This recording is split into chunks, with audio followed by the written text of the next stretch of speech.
Good evening. I welcome you tonight to our presentation on behalf of Dr. Ivy Taylor, our president, and Dr. Londis Rice, our vice president of academic affairs and the humanities division. And I am Margaret Delashman, I'm the dean of the humanities. This program celebrates Dr. Anna Scott's being chosen as the Mississippi Humanities Teacher of the Year for Rust College.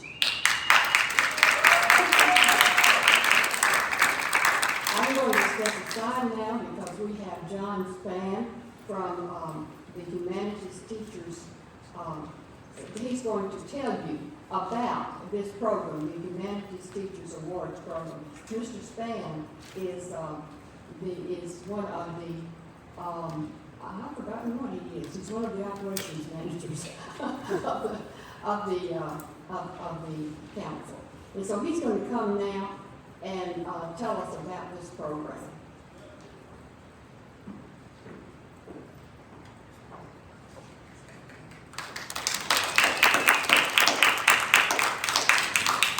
Good evening. How's everyone doing? So my name is John Spann. I'm the Program and Outreach Officer for the Mississippi Humanities Council, which is behind this production. And it's actually an honor and privilege to be here at Rust College today because I was telling Ms. Alice here that my father actually graduated, Dan Henry Spann, he graduated from Rust College a long time ago. So it's good to be here. It's actually my first time actually being here in like a building. I've driven past Rust, but never actually stepped foot on the campus. So with that, the Mississippi Humanities Council is pleased to honor Dr. Scott for her outstanding teaching here at Rust College. Every year, we recognize a Humanities Teacher Award winner at each of our state's colleges and universities. The awardee is asked to present a lecture on the humanities-related subject of their choice. They receive a cash award and will be publicly recognized for their achievements during our awards gala in Jackson on March 25th. So, Dr. Scott will actually be in Jackson with us this Friday, celebrating her hard work. This year, the Mississippi Humanities Council is actually turning 50, and we are spotlighting public programs that focus on topics that reflect Mississippians across the state with their stories. Since our founding in 1972, we have recognized that Mississippi scholars and teachers like Dr. Scott show the importance of the humanities in creating engaged and informed citizens. At the Mississippi Humanities Council, our motto is the humanities is for everyone. And that is true for both people here, or students here at Rust College, people in Holly Springs, and people all over the state of Mississippi. The council is an independent nonprofit organization supported by the National Endowment for the Humanities and also by grants and donations from private foundations, corporations, and individuals. The council in turn supports and develops a wide range of programs across Mississippi that will help foster civil conversations about our history and culture. We invite all of you to join in with us in this work. Please visit our website, mshumanities.org, or follow us on Facebook, Twitter, or Instagram to learn more about us and our programs. We thank you all for coming out and celebrating Dr. Scott and her award and her wonderful work this year. And again, thank you for supporting the Humanities Council.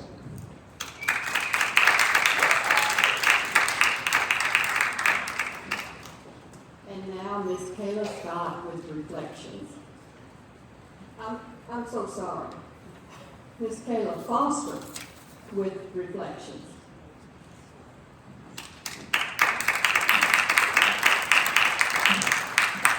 Good evening, everyone. My name is Kayla Foster, as you heard. I am a third-year mass communications major, and I have been tasked with introducing our presenter for the hour. The woman that I'm about to describe is a ray of sunshine on a gloomy college Monday morning, and a burst of energy when you've just woken up and walked into her classroom. She is a woman who promotes liberation and creativity amongst all her students. A woman who teaches that the only limitation is yourself, because the world is yours. It's the canvas, and you can have your way with it. Dr. Scott is no stranger to the world of freedom of expression. She urges students to release themselves from the shackles of shame, doubt, and fear. Instead, embrace those. Embrace that there is nothing to be ashamed about when learning the uniqueness and liberal arts of our culture. Embrace the doubt that others display towards you in your future. Their failure to believe should not affect your desire to move on. Embrace your fears. If you never gain control, let them control you, and then how will you move on to conquer the more that comes along? Dr. Scott has always allowed students to liberate their hearts, minds, and souls in her courses.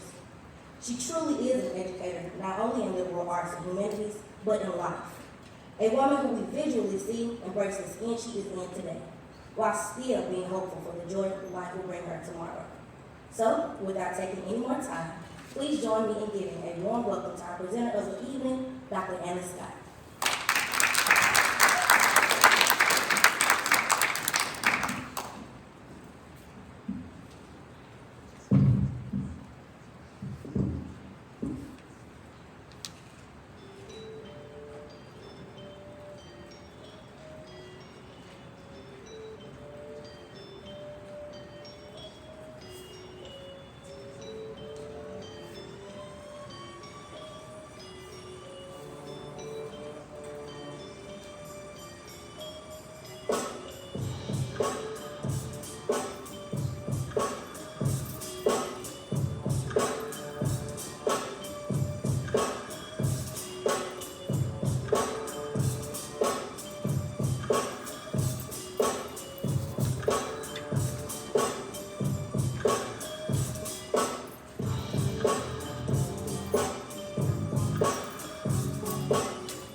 research of what has happened. We know it was rushed for you 2030. But we hope as you travel back through the seams, through the stitches, through the seams, that you have recollected, understood all that we have done, all that we continue to do. Iotavia, everything is critical now. Don't let go. Through each stitch you have followed, through each tributary and tribulation you have come back to us. Iotavia. Know this, there is nothing that washes away the power, the strength, the courage, the record of melanated people, child. Everything is critical now. Do not relinquish the right to read and understand what you have come from and where you are going. Everything is critical now, child. Everything is to be overstood. There is nothing that can stop you from speaking that which you know, from seeding a new future, from understanding that we are always already right there beneath your feet whenever you need us, child. Welcome back, Iotavia. Welcome back. We are so pleased to see you. Know that we will always be here because everything is critical. Nothing is to be lost, forgotten, overridden. The truth always comes back. The truth never leaves. All that there is the now, right now, is the love, is the we, is the isn't. So as you head back to 2071, remember 1971 set up a wonderful thing for you. 2021, let us double down, turn back for a little bit and really get our bearings. We were always there. We shall always be here. There is no place but the here now, the space-time, the love space, the I and I. Iotavia, follow the mycelium. Let go of the copper, let go of the silica, let go of the brass, the gold, the diamonds. All that there is isn't, child. Welcome back, Iotavia. Welcome back.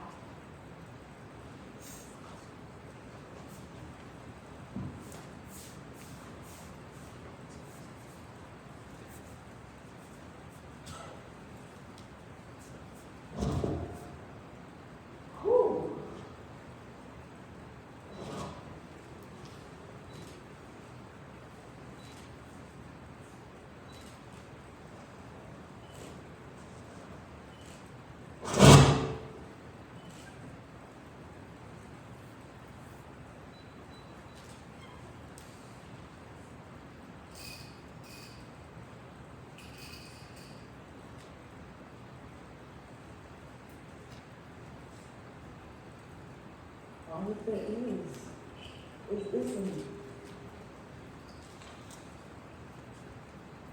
Is we, is we are.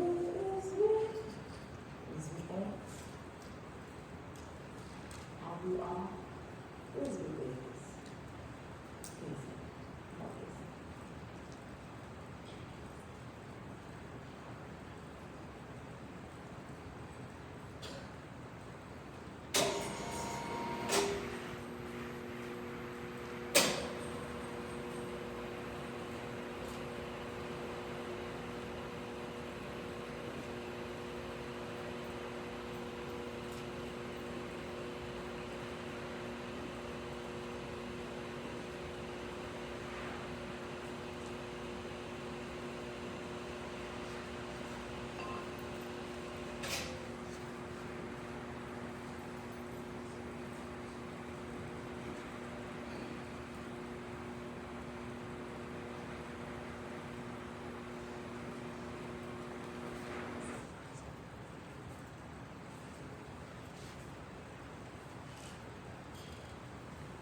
want to freestyle to that?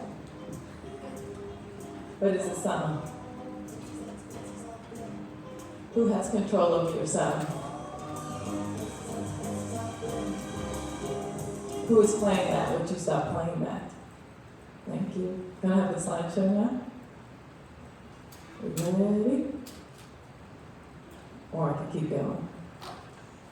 So what you've seen up here are pieces of a larger work that we're putting together, we being the Earthseed Collective.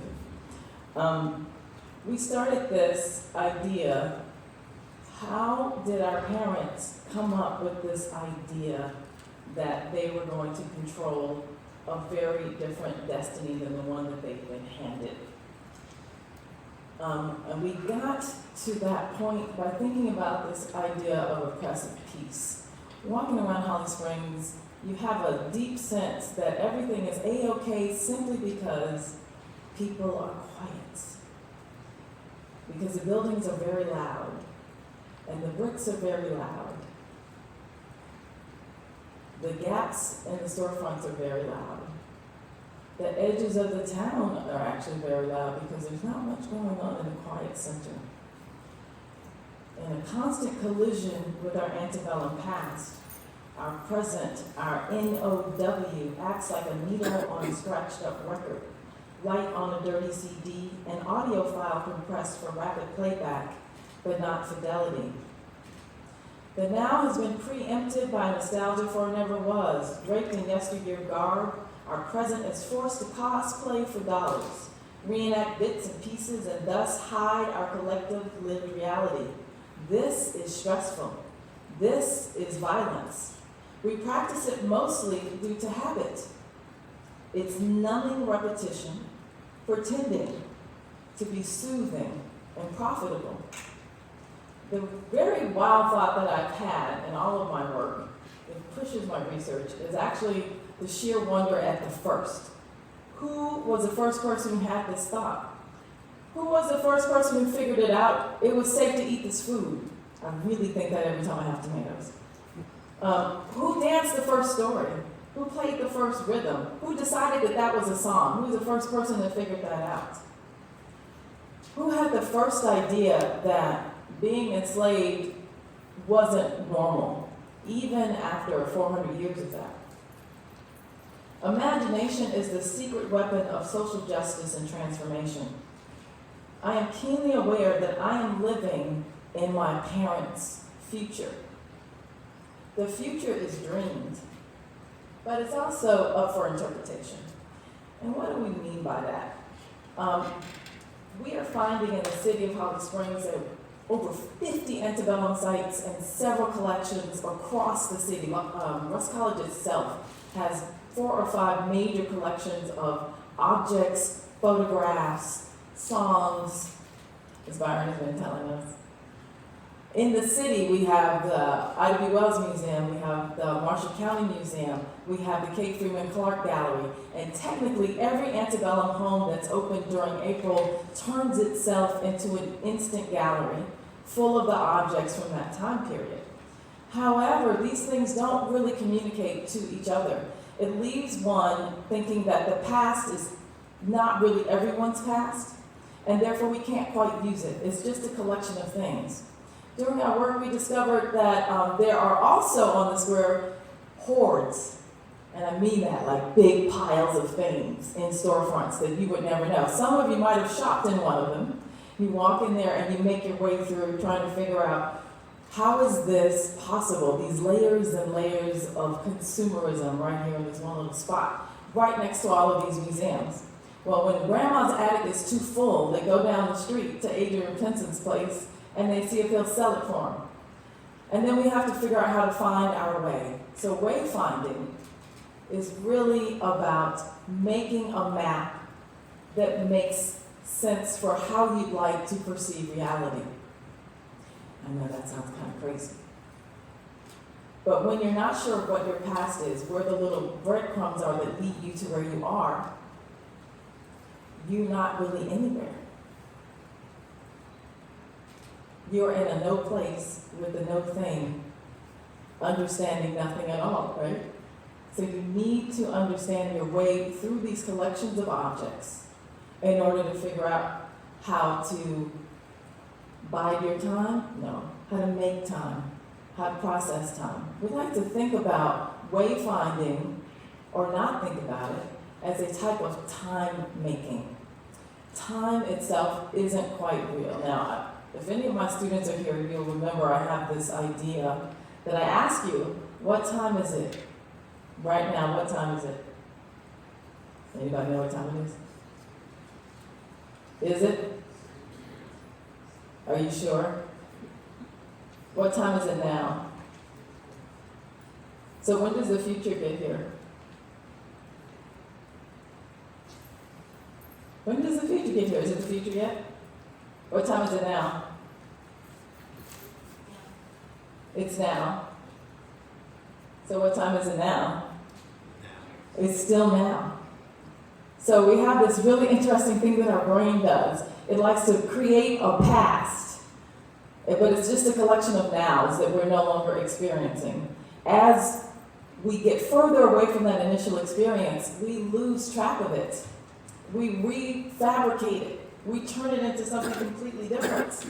We think of time as moving one after the other, but it's more as if time is spinning around and around like on the back of a snail.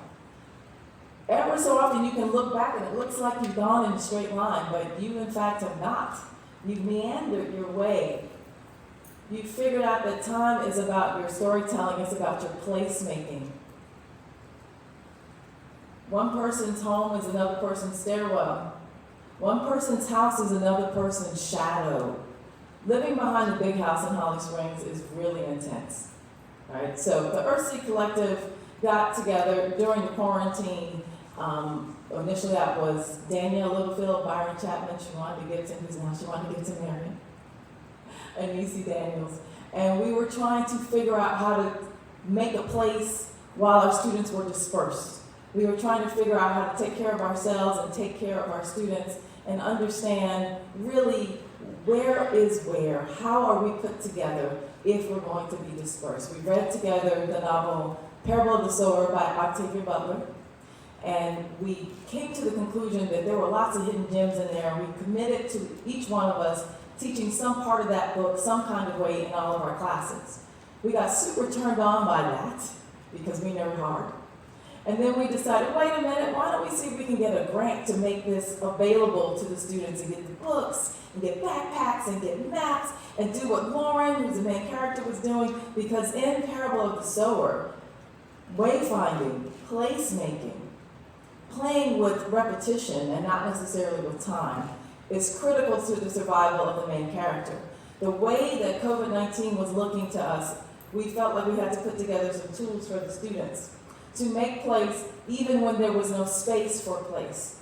As we began to write these grants, we realized, hold on a second, there's a lot here. So then we read Emergent Strategies by Audrey Marie Brown, and then we got very, very excited about biomimicry, about leading from behind, about following the natural world, about letting go of that linear idea of time and really figuring out the rotation, not just of the earth, but of your own consciousness, of your own credibility, of your own commitment to being an educator. So we called ourselves Earthseed. And then we got really bad and we got a grant to make art around that. And that is what we've been spending all of this summer doing. We've got year 2, so you're going to see us out on the square again. We've been dancing in front of the courthouse. We've been writing in cemeteries. We've been drumming out in fields. We have been, put on the program by accident many places. Here we go. We've been to blues jumps and jumped it off. We have created a podcast. Season 2 is coming up. My mother was our MC for the first one. Wanda Piggies will be our anchor for the next one. We have created facts out of art from facts, and we call them artifacts, and they are our elders who speak back to us and help us understand what this place is, where we are. Place is also temporal as much as it is physical. It's a shift in consciousness, and it depends on story, on narration. Now, If you're not the narrator of the story, you might be a character in the background. How often do you check to make sure that you are actually the one that's telling the tale that you are currently living?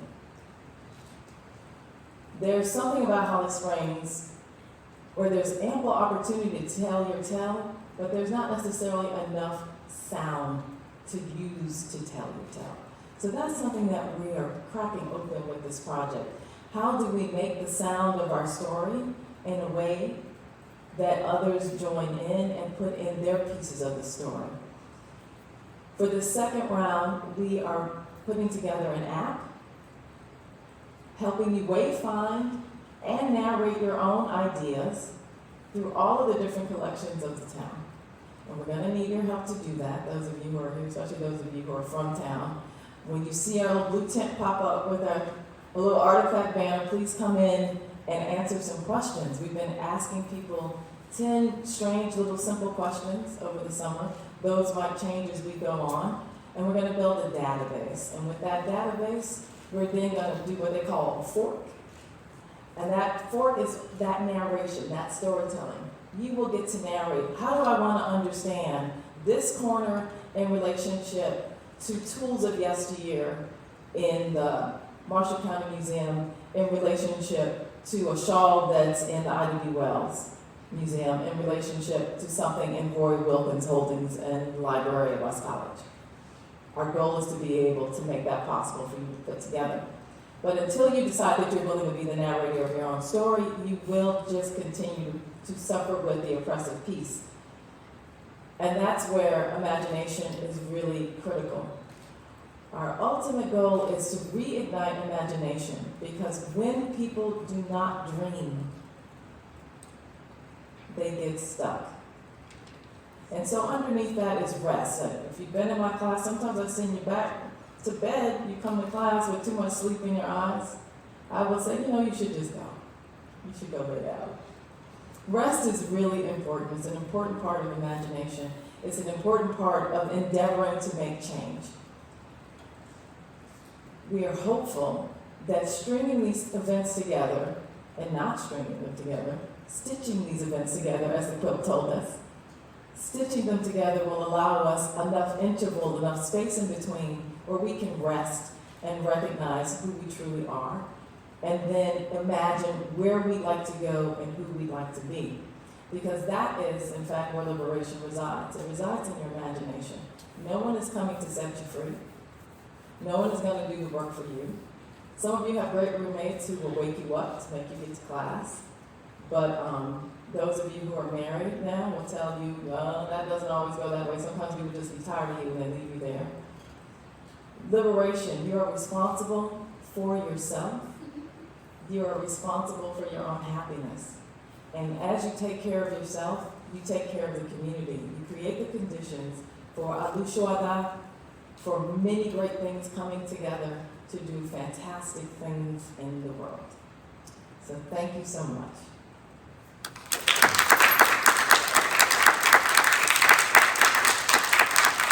Now we can have a Q&A and looser discussion about what do you imagine for 50 years in the future for Holly Springs. The mic set up. This is a question we've asked people all over town. What do you want to see in the next 50 years for Holly Springs, and how do you think we're going to get there?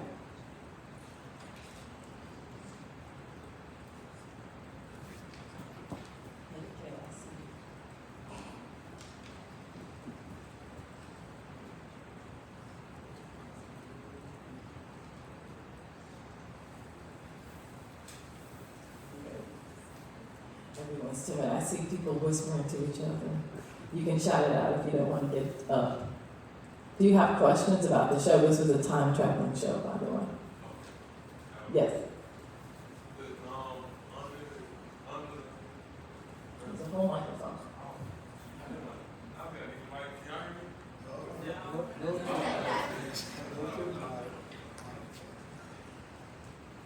So what was the segment?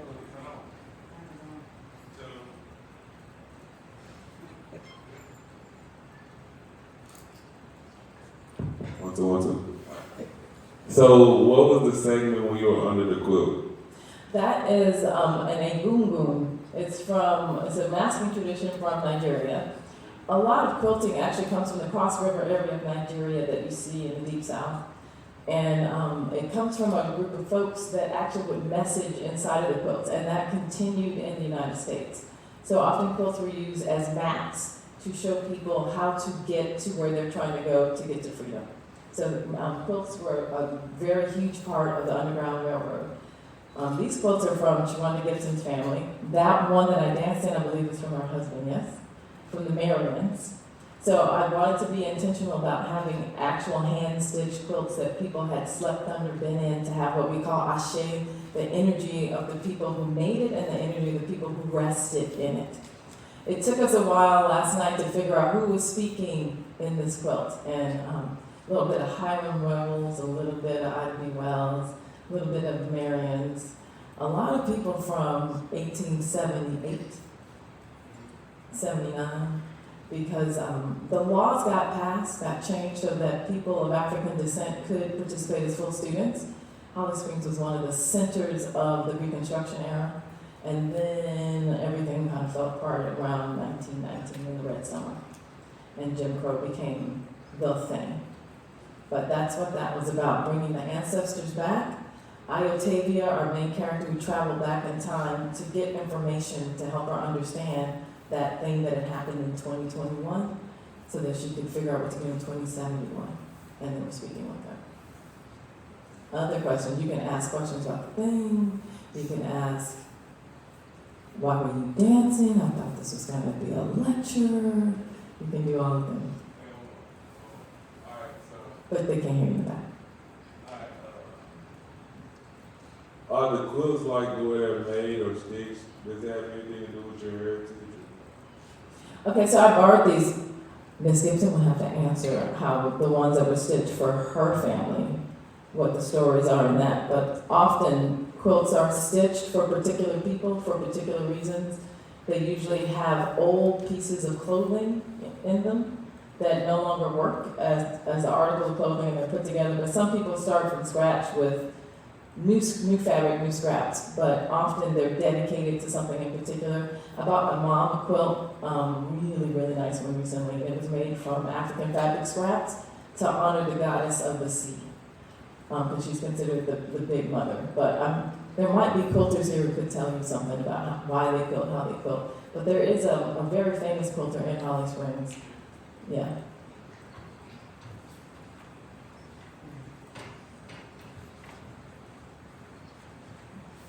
There are elders in Holly Springs that are still quilting actively today.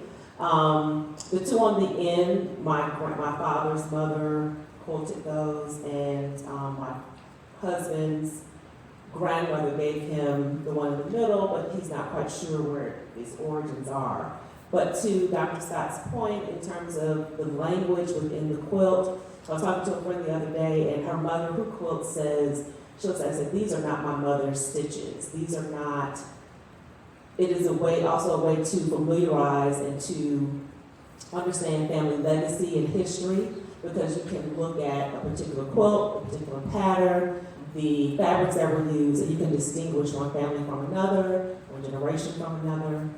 So these quilts that seemingly just keep us warm hold a lot of memory and information for us.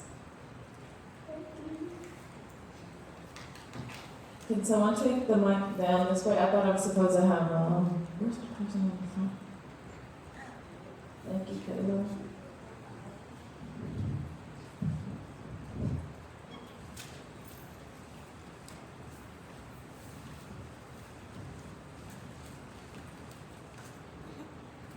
When I was a child, one of my favorite pastimes was to get off the school bus, run in the house, and as quickly as I could, I prepared myself to sit down and help my mother quilt.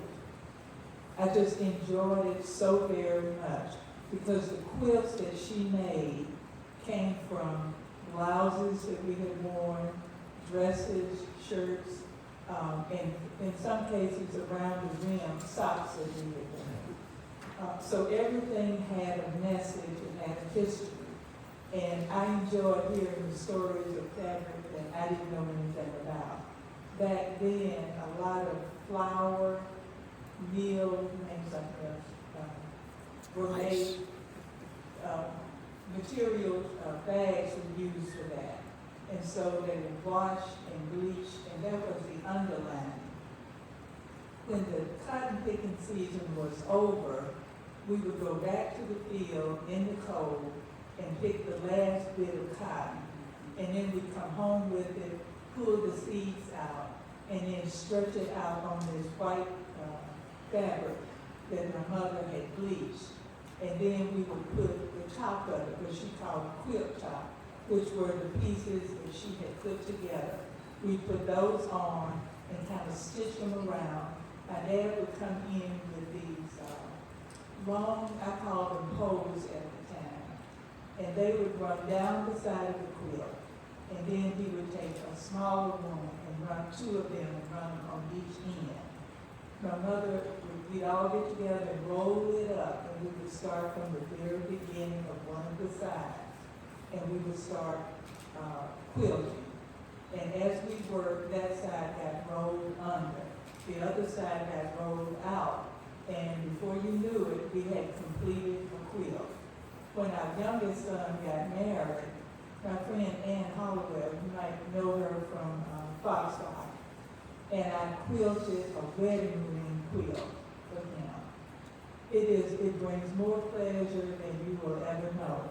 In my African American literature class, I tried to teach students to do the message quilts for the Underground Railroad. They read several articles of that, and they decided, yes, we want to do that. The first thing that I learned was that most of them did not know how to thread a needle. They had no idea about how to sew. They had no concept of how to cut out the pieces. They didn't use scissors. They didn't use needles. So, Dr. Scott, I wish to see in 50 years from now that my great-grandchildren will have a full knowledge of just exactly what we were talking about now. So many young people miss something, and I don't know how that happened. I'd be interested in learning from young people. How did you miss this part? In many cases, it's not living in a house with grandparents. But I'd like to know, so how boring is this to you now if you have information about it? So 50 years from now, I'll be rolling over waiting to get what you have to say. Yeah, that was a personal challenge to me. That means I have to go learn how to quilt. The thing in your presentation that caught my attention was this whole notion of time. And you were begging a question. And so I can say to the audience, 1971, a little child would walk a yellow school bus in front of the McCoy building, run upstairs in my office. In 2021, that little child is now. And so 50 years from my imagination is now on the stage.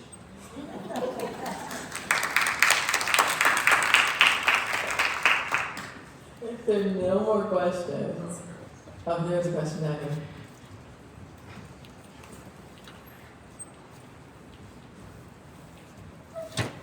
In your performance, you kept repeating, what's it like, this is critical, things are critical, you kept repeating that. Can you explain why you kept saying that? Yes. I don't know if you're all aware, but the state legislature in Mississippi and a couple of other states recently decided that critical race theory is illegal. But if you read the law, it doesn't even mention critical race theory, it just has it as the title. When I was promoting this on social media, I was bringing up the fact that this is actually going to impact the humanities more than any other field. Even though this is a legal scholar piece of analytical power, I'll put it to you like that. Critical race theory allows us to understand how we could actually have people come out of slavery and in 2 years be elected to offices, have universities, have businesses, and in another 10 years from that, have a Freedmen's Bank, have all kinds of things, and then all of a sudden have nothing. It happens in the way that the laws are misinterpreted or underinterpreted or just flat out ignored. That's what critical race theory does. However, in the law that was recently passed, if someone does not like the fact that you want to talk about Black history because it makes them feel some kind of way, guess what you can't talk about? There is no United States without the history of African people. It's just impossible. And the ancestors want us to know that. We cannot relinquish the right to speak about their endeavors. Every time you walk past any old building on the square in Holly Springs, there's a very good chance that someone who's being held hostage and forced to work against their will made the bricks of that building. Another person who was being held hostage and forced to work against their will planed the wood, laid it out, did the joins, the whole thing. That structure itself, everything that we've romanticized, that cosplay with the Antebellum South, there's a lot of Black labor hidden in every inch of it. Even in the dresses that the ladies wore, every stitch, there's some Black lady who was working against her will, who could have been putting clothes together for her kids with the croaker sacks that were left over, but instead was making that really nice gown. Her labor's in that. Do we want to belabor that? Not necessarily, but we do need to be able to speak of the accounting as it occurred. That's the way I would put it. And so everything is in fact critical. You can't have one thing spoken about and the other thing completely ignored. You can't silence one thing and not think that you're not going to get silenced eventually. It is a quick road into totalitarianism as far as I'm concerned. So it is critical that we all continue to speak about what had happened, right? With all the research we can muster and with all the joy we can also muster. This is a joyous thing for me, pulling together this work and being able to honor the ancestors to put this together. When my colleagues present on their work, when Byron Chapman presents on the acapella choir, that is a joy in his heart. When Shawanda Gibson takes us to a place of intense energy and asks us to feel the energy in the space, feel what's moving about and write what comes in your heart. There's a joy in that. We can't lose the joy. That joy is critical, right? Love is critical. Critical race theory is critical for the Laurie people, but understanding what it is to be human is critical. Any other questions? God, I just want to thank you all for coming out. I know there's a lot of AKAing happening this week. So thank you to the students who have come. Thank you to the members from the community who have come. Thank you to my tech team, my students. I treated this because it was the Teacher of the Year thing. I decided I'd just make it a course, kind of. So Frederica Clark decided to become my director. She's my work study student. Give my name for her. Gina Perry, who is the president of Birds of a Feather, the first HBCU chapter of the Audubon for students. He became my stage manager. And this is his first time, so he's a little frantic. Up there, Colby is up in the booth. I wish Colby had been down on the screen, but Colby actually did a lot of troubleshooting. This man is my technical director for henceforth and forevermore. Give a hand to Colby up in the booth. And then I had some new folks that showed up, and I'm not sure, but I also want to talk about Ms. Kayla Foster, who introduced me and had me trying to keep my breath going. Thank you. She also was helping us with the podcast. And Mr. Tolliver, who's walking around with the camera. Okay, so listen. This is a weird shout out. You ready? So I have like the juvenile delinquents love me, right? You know who you are, David. Yes. And he's making his second attempt, and we're going to stay on you until you get that BA, sir. For real, for real. Mr. Tolliver made sure that this space was clean for me. Yes. The way he's working his way through college, helping to clean the spaces. And when he couldn't do it, he couldn't get his schedule right, he went and requested from his team lead to make sure that someone came to clean the theater. And then he said, well, I could also maybe help you stream this because I have an AA, and so then that's how Kayla got involved. So you reminded me why I'm here and why I do what I do. Thank you so much. All right. Thank you all. Thank you to Dr. DeLashman. Our VPAA, Dr. Rice, is on tour putting that book out in the world. I want to thank him. I believe I'm looking at Dr. Ivy Taylor. Hello, that's our president. Thank you. Thank you for having my picture. You have to do it again. Those are my parents, Ernestine Evan Scott, class of 68 or 66. She don't even remember. My dad, William D. Scott, class of 64 also. 66, 68. 66 and 68. We're gonna pull up some images right now while you're milling about and some sound is going. I think there's stuff outside, but we have some pictures from their surveillance photos that you can go see in the library. This is my pitch for the library. Go to the library, people. There's so many amazing things there. So many amazing things there. So we'll reboot some of the images. Thank you so much for coming. Be on the lookout for artifacts in the time if you're around in the summer, and take a theater class. It's good for you.